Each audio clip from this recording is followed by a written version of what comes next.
Hello नमस्कार प्रिय विद्यार्थियों। आप सबकी पढ़ाई जो है अच्छे से चल रही होगी, मैं आशा करता हूँ, है ना। और सभी को राधे राधे, राम राम। आप सभी जो है ध्यानपूर्वक पढ़ रहे होंगे। अपना पहला टॉपिक था महेश्वर सूत्र का। किसका? महेश्वर सूत्र का। उसके बाद अपन ने उच्चारण स्थान पढ़े। दोनों टॉपिक बहुत महत्वपूर्ण थे। आपको होमवर्क दिया था मैं उच्चारण स्थान से, है ना। होमवर्क दिया था आपको मैं उच्चारण स्थान से। वो अपन को याद ही होनी चाहिए, है ना। वो करके लाए होंगे आप, कर लिया होगा आपने। अपन उच्चारण स्थान की बात कर रहे थे।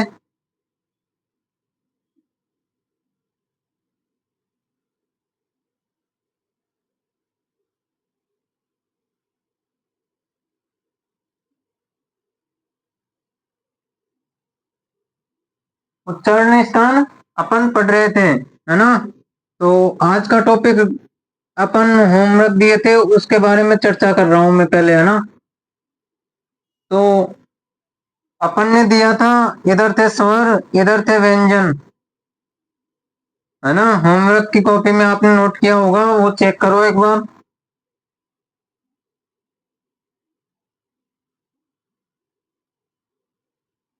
अ या आ का उच्चारण स्थान पूछा था, है ना। इधर क वर्ग का पूछा था, है ना। तो इसका उच्चारण स्थान क्या होता है? कंठ होता है।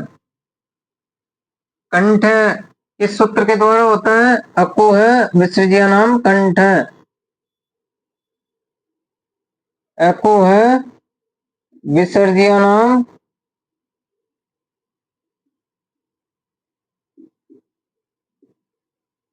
अकु है विसर्जिया नाम कंठ है ना। इस सूत्र के द्वारा कंठ इसका उच्चारण स्थान माना जाता है ना। समझ में आ गया ना। फिर दूसरा था अपना ई, और ई में पूछा था, है ना। तो इसका उच्चारण स्थान मिलान कर लो, क्या आपने भी सही किया है या गलत किया है। होमवर्क मिला लो एक बार आपका। ई और ई का बताया था, ई चू यशा नाम, ई चू यशा नाम तालु।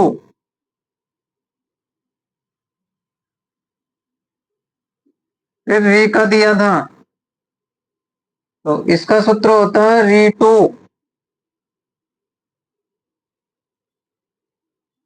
री टू रसाणाम मूर्धा या मूर्धन्य,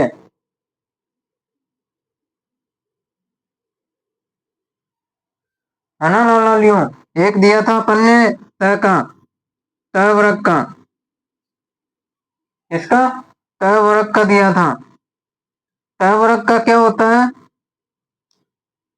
ईचू यशानाम तालु हो गया, रीतु रसाणाम मूर्धा हो गया। अब दंते हैं, तो रीतु, है ना। प्रिय विद्यार्थियों, रीतु रसाणाम मूर्धा।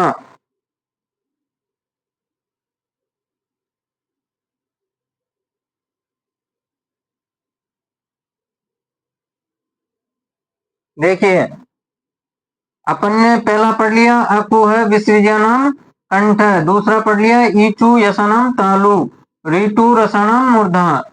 इसमें ट वर्ग आ जाता है, री और ट वर्ग,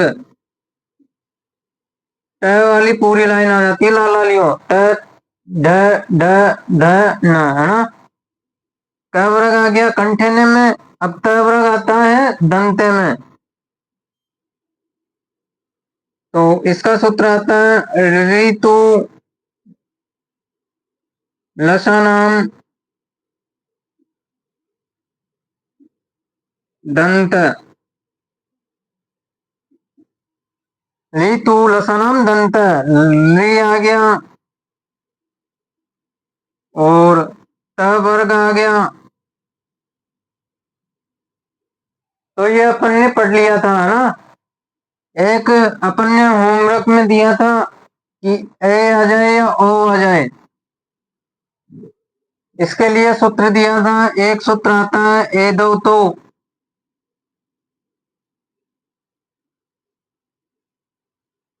कंठोष्टम।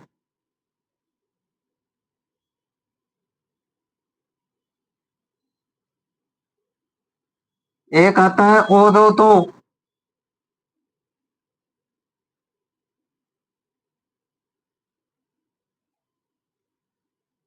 ओ दो तो इसमें तो आ जाता है ए या बड़ा ए। इसका उच्चारण स्थान क्या माना जाता है लालियों? कंठोष्ठ। कंठोष्ठ इसका उच्चारण स्थान माना जाता है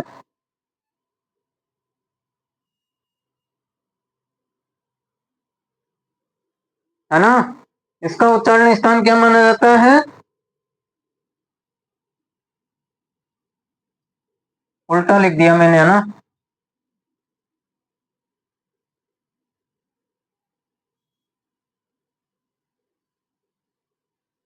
कंठ तालु होता है इसका, और इसका कंठोष्टम।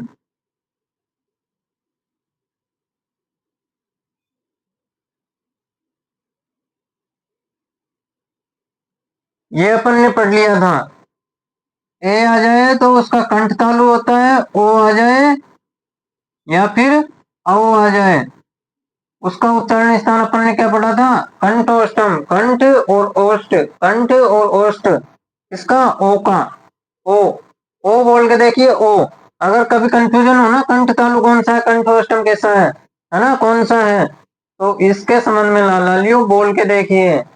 उच्चारण स्थान अगर बोल के देखेंगे तो पता चल जाएगा आपको, पता चल ही जाएगा। ओ बोल के देखिए ओ।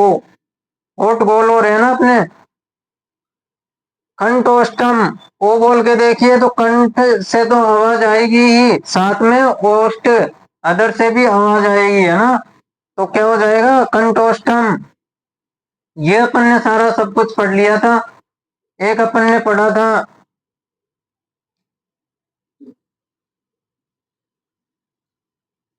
एक पढ़ा था अपन ने उपपदमानिया नाम।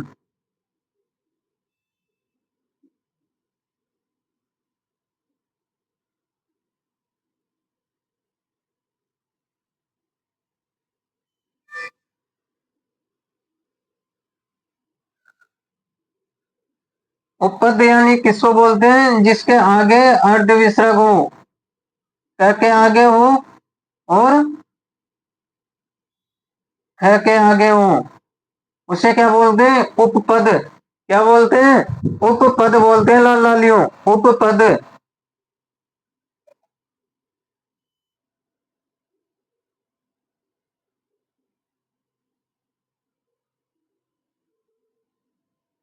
उपपद बोलते हैं, उपपद या नाम ओष्ठो।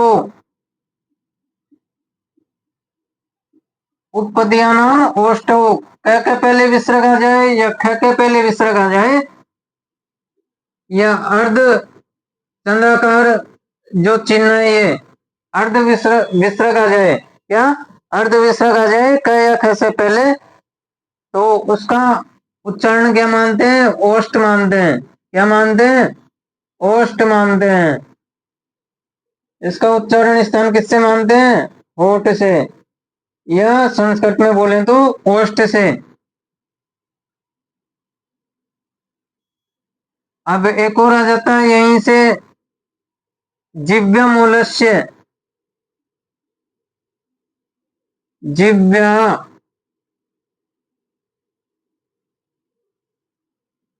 जिह्वा मूलस्य।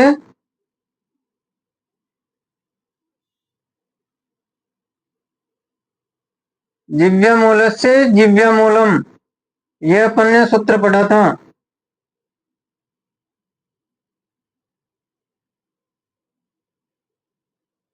जिव्य मूलस्य जिव्य मूलम, अर्थात जिव्य मूल शब्द किसको बोलते हैं? अगर क से पहले इस तरह का चिन्ह आ जाए, कौन सा? अर्ध विसर्ग। या फ से पहले आ जाए, फ से पहले आ जाए इस तरह का चिन्ह, तो उन शब्दों को क्या बोलते हैं? जिव्य मूल। उनका उच्चारण क्या माना जाता है? स्वयं जिव्य मूल ही माना जाता है ना, जिव्य माना जाता है। क्या माना जाता है? जिव्य माना जाता है। इतने अपन ने जो है 10 उच्चारण स्थान पढ़ लिए थे, है ना? तो आपको याद होंगे, हो गए होंगे, है ना? अब चलते हैं आगे, एक बार वापस दोहरा लो इनको। अकुह, विसृज्यानाम कंठ, ईचु यशानाम तालु, रीतु रसानाम मूर्धा, है ना? रीतु लसानाम दंत, और ए दो तो कंठ तालु, ओ दो तो कंठोष्टम, है ना? उपपद उपपद्यानाम ओष्ठौ जिव्य मूलस्य जिव्य मूलम। तो आपको ये याद होने चाहिए, महेश्वर सूत्र और उच्चारण स्थान, दो चीजें आपको याद ही होनी चाहिए, तब जाके काम बनेगा। अब बात करेंगे अपन संधि की। आपको उच्चारण स्थान याद हो जाएंगे आशा करता हूँ, या फिर कर लिया होगा आप लोगों ने उच्चारण स्थान याद। महेश्वर सूत्र भी आपने पढ़ लिया होगा और याद भी कर लिया होगा।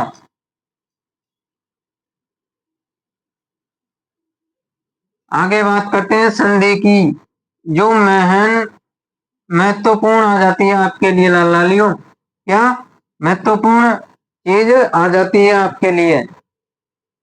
क्या? संधि।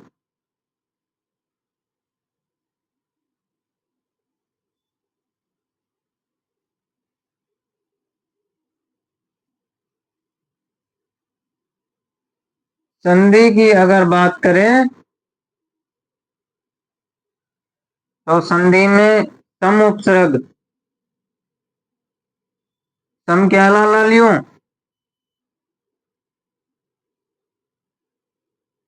सम क्या है? उपसर्ग है।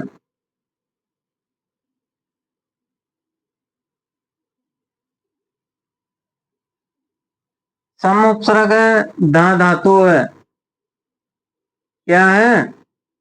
धा धातु है।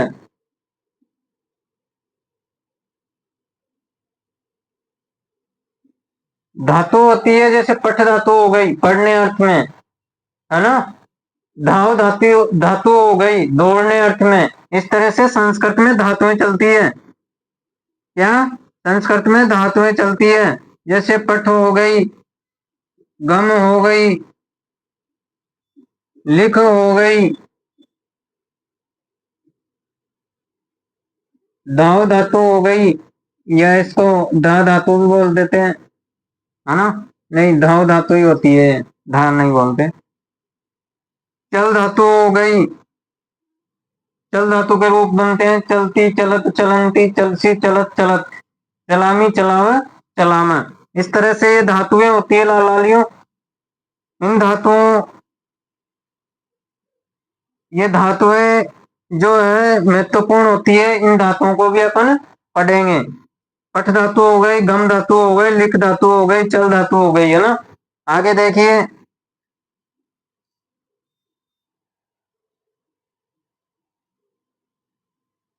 और ई पढ़ते हैं। क्या है? ई पढ़ते हैं।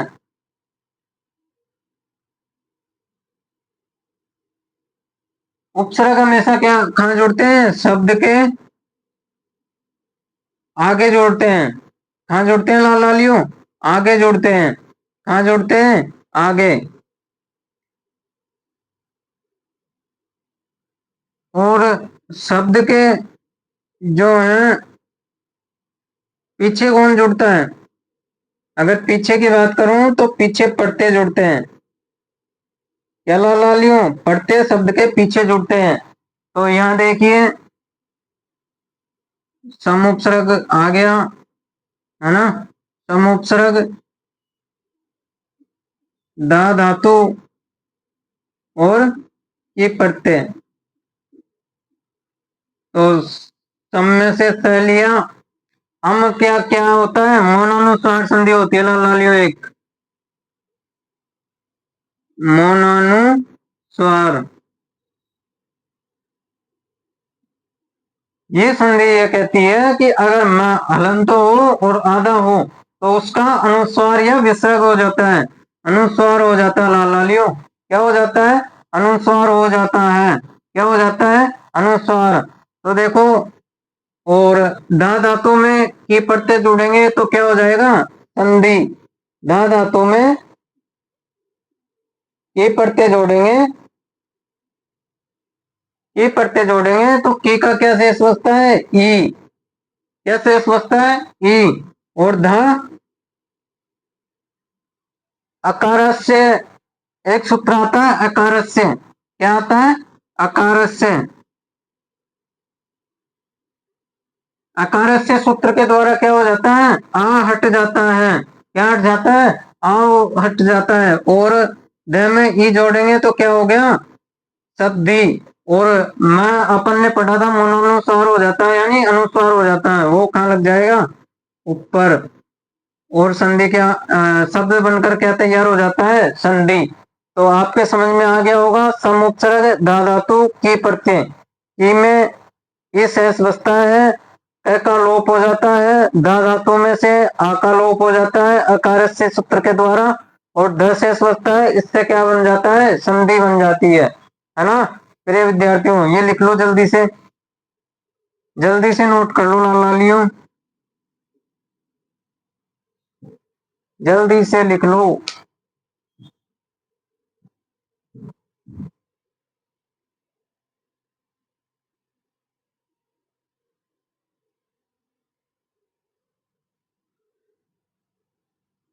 ये आपके समझ में आ गया होगा, है ना, आशा करता हूँ ये आपके समझ में आ गया होगा।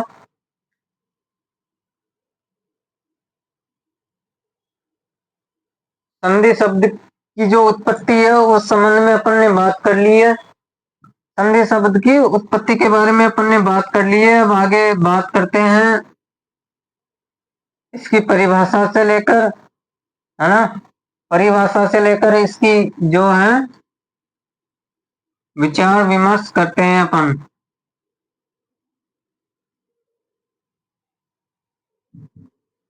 इसकी परिभाषा आ जाती है एक वर्ण संधानम,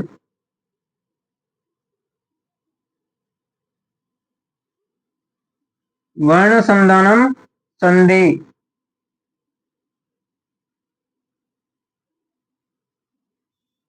वर्ण संधानम संधि।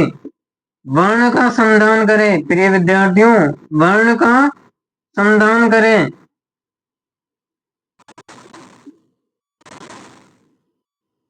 देखो, संधि किसे कहते हैं, एक शब्द एक वर्ण ये रहा, एक वर्ण ये रहा, अगर ये जोड़ का चिन्ह ही क्या है, संधि है। ये जो जोड़ का चिन्ह है यही संधि है, ये जो मेल का चिन्ह है यही संधि है। एक शब्द यहाँ आ जाएगा या वर्ण आ जाएगा, एक शब्द इधर आ जाएगा, और इन्हीं को दोनों को जोड़ेंगे, जिससे जो शब्द निकल कर आएगा, जो शब्द निकल कर आएगा उसे ही क्या बोलते हैं, संधि बोलते हैं, उसे क्या बोलते हैं, संधि। तो ये प्रोसेस आपको ध्यान रखना है, दो शब्द होंगे, जैसे आ गया गण और ईश, तो क्या बन जाएगा, गणेश। जैसे है राजेश, राजा धन ईश, है ना। इस तरह से अपन पढ़ने वाले हैं, आगे बात करेंगे। अभी आपके जो है नियम लगेंगे, इनमें नियमों की बात करेंगे अपन संधि में। अभी अपन पढ़ रहे हैं परिभाषा, क्या पढ़ रहे हैं, परिभाषा। ये दो शब्दों वाला समझ में आ गया होगा, आप इतना ध्यान रखें अभी। तो दो वर्णों के मेल से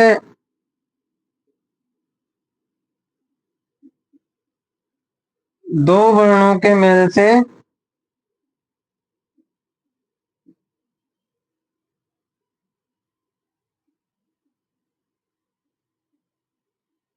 जो विकार उत्पन्न होता है,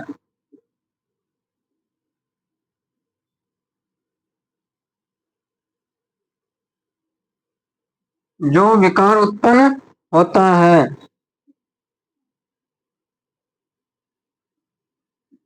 उसे क्या बोलते हैं? संधि बोलते हैं। वर्ण के संधान को, अगर वर्ण और ये देखो, इधर देखो लाल लालियों, स्वर और स्वर मिले तो स्वर संधि होती है ना। व्यंजन और स्वर मिले तो वहां व्यंजन संधि होगी। अभी प्रकार की भी बात करेंगे। ये प्रकार है, स्वर संधि, व्यंजन संधि और विसर्ग संधि। ये क्या है? प्रकार है। स्वर संधि, व्यंजन संधि और विसर्ग संधि, ये तीन प्रकार अपन पढ़ेंगे 10वीं क्लास में। केवल आपको व्यंजन संधि और विसर्ग संधि, 10वीं वालों, आपको केवल व्यंजन संधि और विसर्ग संधि ही पढ़नी है।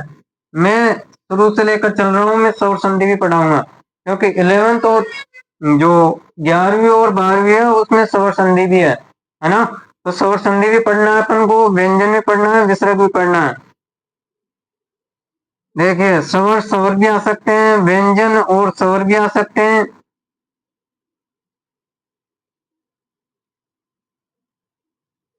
और व्यंजन और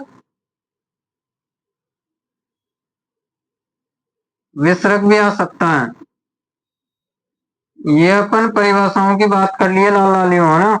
इस तरह से जो है इसकी परिभाषा आ जाती है। दो वर्णों के मेल से जो विकार उत्पन्न होता है, दो वर्णों के मेल से एक वर्ण यहाँ रह जाएगा, एक वर्ण ये रह जाएगा, इससे जो विकार उत्पन्न होगा, है ना, इसे ही क्या बोलते हैं? संधि बोलते हैं। इसे ही क्या बोलते हैं लाल लालियों? संधि बोलते हैं। देखिए आगे,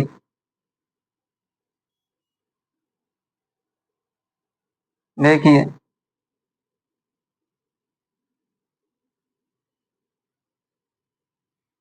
एक आ जाता है यहाँ पे कि पर पर है सन्निकर्ष,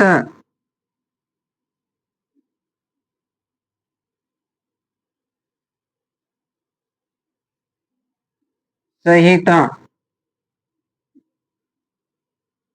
ये संधि का ही दूसरा नाम क्या है? संहिता। संधि को ही क्या बोलते हैं? संहिता। अगर कोई वर्ण, ये सूत्र क्या बोलता है? ये संधि सूत्र है। क्या है लाल लालियों? ये संधि सूत्र है।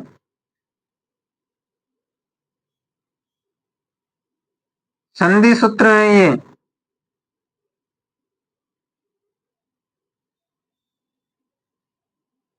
संधि सूत्र है पर सन्निकर्ष संहिता। क्या है? संहिता। अगर दो वर्ण, ये सूत्र कहता है अगर दो वर्ण, क्या लाल लालियों? अगर दो वर्ण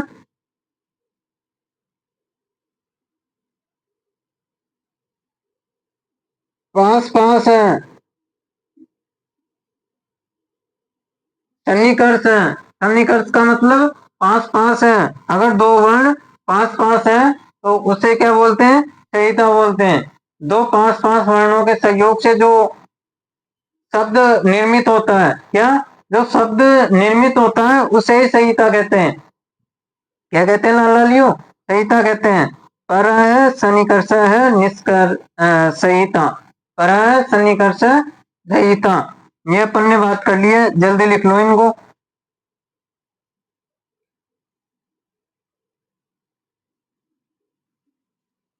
जल्दी लिख लो लाल लालियों।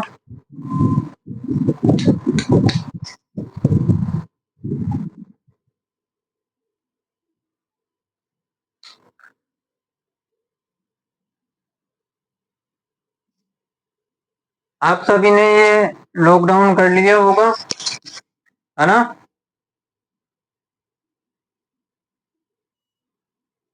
चलिए आगे चलिए, आगे चलें प्रिय विद्यार्थियों। आप सबकी जो है पढ़ाई अच्छे से चल रही होगी और पढ़ते रहिए, आगे बढ़ते रहिए, है ना। सब्सक्राइब भी करते रहिए और लाइक भी करते रहिए, है ना प्रिय विद्यार्थियों। देखिए आगे देखिए,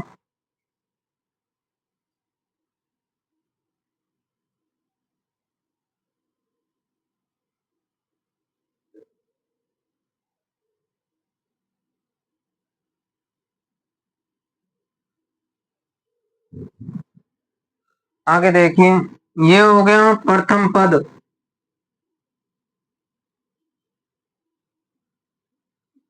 एक होता है उत्तर पद।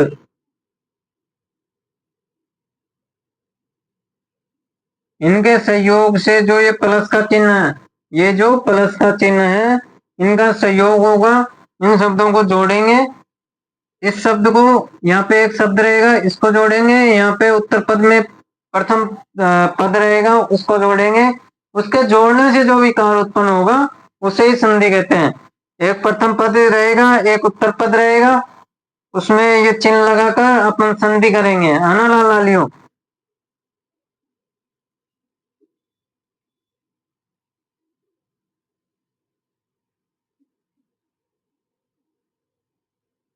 जैसे देखिए, एक शब्द ये रह गया, क्या हो गया यहाँ पे, आ। क्या, आ। और एक ई। आ और ई मिलकर बनेंगे ए। क्या मिलकर बनेंगे, ए। तो शब्द क्या बन जाएगा, आ और ई का तो ए बन गया, तो ए लगा देंगे यहाँ। और आ और ई तो मिलकर बन गया ए। तो शब्द क्या बचा अब, स। देखो प्रिय विद्यार्थियों, ये रहा रा का शब्द, एक रहा ये शब्द। आ अपन ने निकाल लिया, राक राक बचा। अब क्या बचा, राक बचा। इधर आ बचा, है ना। और इधर ई और स। राग शब्द बचा। आ, इस शब्द को तोड़ा अपन ने, किसको, रा का धन, इसको तोड़ा। तो शब्द मिलकर निकल कर आता है, राग शब्द निकल कर आता है, आ शब्द और ई और स। राग शब्द, आ वर्ण निकल कर आता है, ई वर्ण और स वर्ण निकल कर आता है। तो आ और ई तो मिलकर क्या बनते हैं, ए बनते हैं। आ और ई तो क्या बनते हैं, ए बनते हैं। तो इनको बोल जाओ। अब अपन ने ए निकाल लिया है ना। इधर रह गया राख, ये बचा हुआ है अभी अपना। और इधर बच गया च। तो ये शब्द बनेगा राख का राख, एक ही मात्रा लगाएंगे इस पर, और स का स। क्या शब्द बन गया, राकेश। अब आप लोगों के समझ में आ गया होगा, है ना। एक उदाहरण और ले लेते हैं।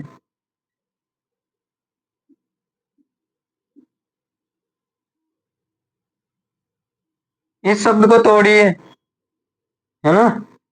इस शब्द को तोड़ेंगे तो एक शब्द आ जाता है देव निकलकर, और एक आ जाता है इंद्र। क्या ला लियो, इंद्र।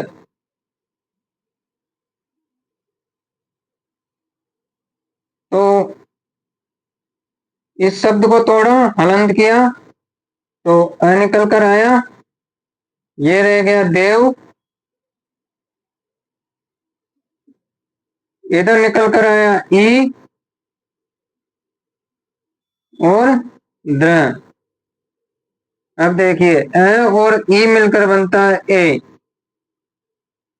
क्या बनता है, ए, है ना। तो शब्द क्या बन जाएगा, अ और ई का। जैसे देखो, देव शब्द लिखा अपन ने, ए यहाँ पर बन ही गया, और द्र का द्र।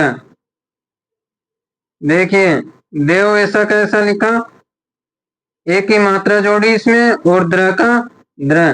क्या बन गया, देवेंद्र। क्या बन गया, देवेंद्र है ना प्रिय विद्यार्थियों। देवेंद्र बनकर तैयार हो जाता है ना। तो आपके संधि विच्छेद और संधि विग्रह दोनों समझ में आ गए होंगे, है ना। आगे चलते हैं अब।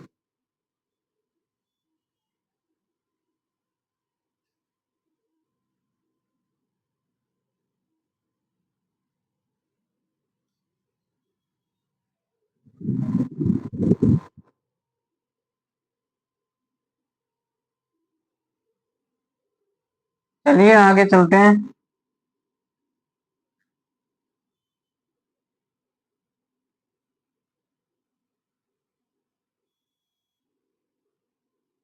एक सूत्र आ जाता है इको यानी, या फिर अपन प्रकार देख लेते हैं पहले, है ना।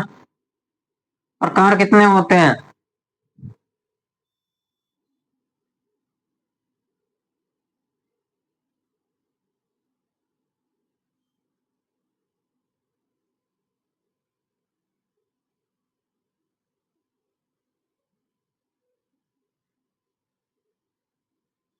तीन इसके प्रकार माने गए लाल लालियों। संधि के भेद तीन है। पहली संधि आ जाती है स्वर संधि, दूसरी आ जाती है व्यंजन संधि,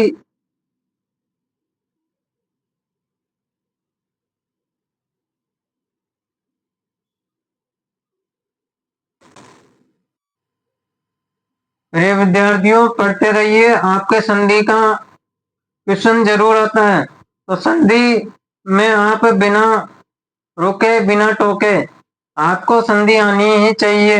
महेश्वर सूत्र और उच्चारण स्थान जो है मुंह पे याद होनी चाहिए आपको, है ना। तो पढ़ते भी रहिए और एंजॉय करते रहिए और सब्सक्राइब भी करते रहिए, है ना। देखिए तीसरा प्रकार है इसका विसर्ग संधि।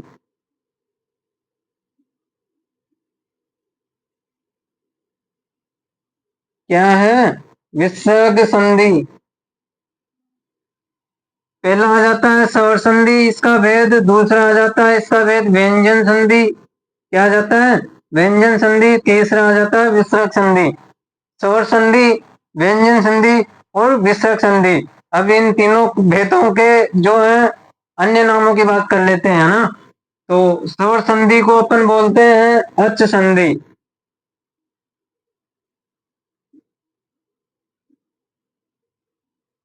अच संधि क्यों बोलते हैं अभी मैं बताऊंगा आपको। हल संधि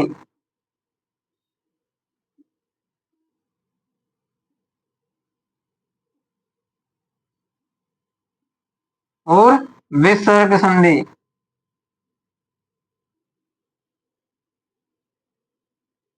या विसर्ग संधि।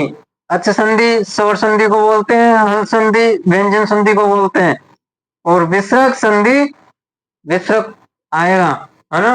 जैसे स का विसर्ग हो जाएगा, इस तरह से स का विसर्ग हो जाएगा, र का विसर्ग हो जाएगा, है ना। इस तरह से विसर्ग संधि अपन पढ़ेंगे।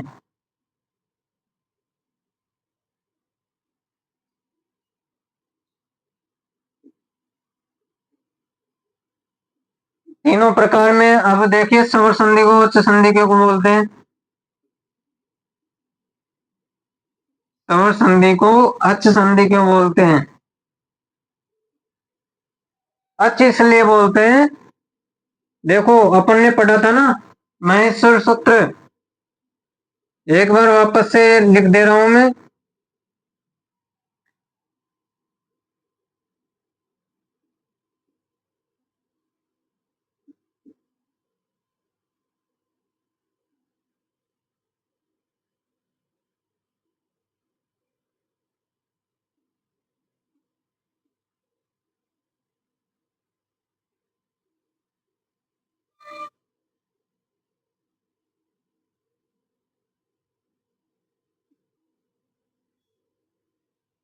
अब देखिए अपन पढ़े थे महेश्वर सूत्र, है ना।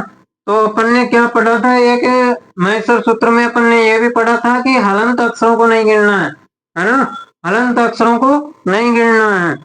तो देखिए हलंत अक्षर में मिटा दे रहा हूं, है ना। हलंत अक्षर में मिटा दे रहा हूं, केवल एक रख रहा हूं।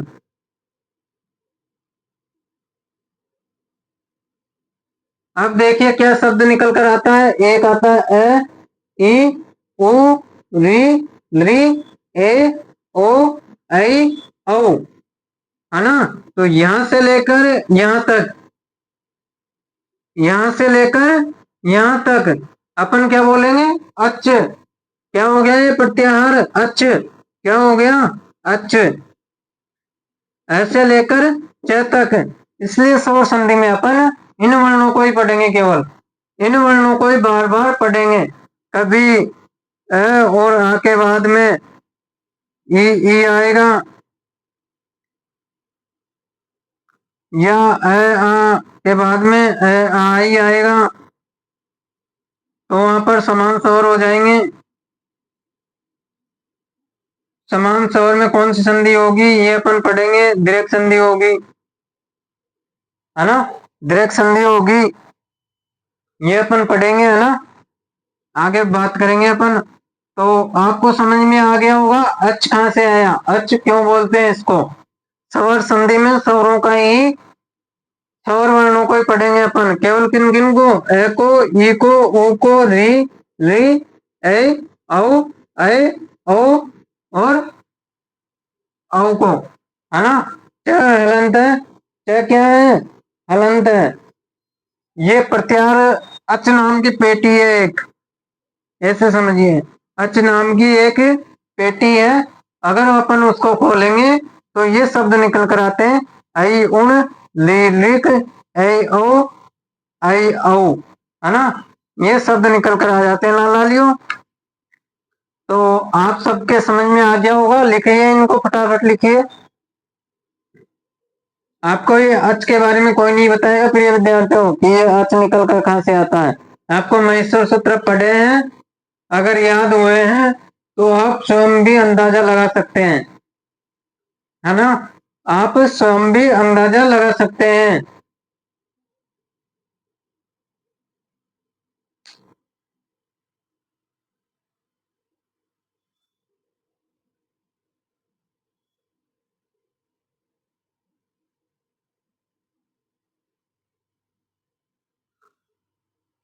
तो चलिए प्रिय विद्यार्थियों, आज की क्लास करते हैं यहीं खत्म, कल मिलते हैं। सभी को धन्यवाद, है ना। Thank you class.